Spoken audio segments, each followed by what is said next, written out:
சிறிய உருவம், அமைதியான புன்னகை, கையில் மரக்குடை.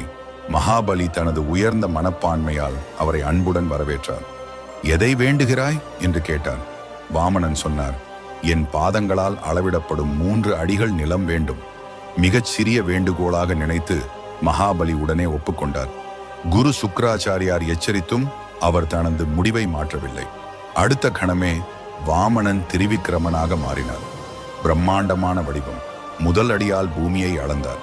2வது அடியால் ஆகாயத்தை அளந்தார். 3வது அடிக்காக இடம் எங்கே? மகாபலி தலையை குனிந்து சொன்னார், என் மீது அடியுங்கள்.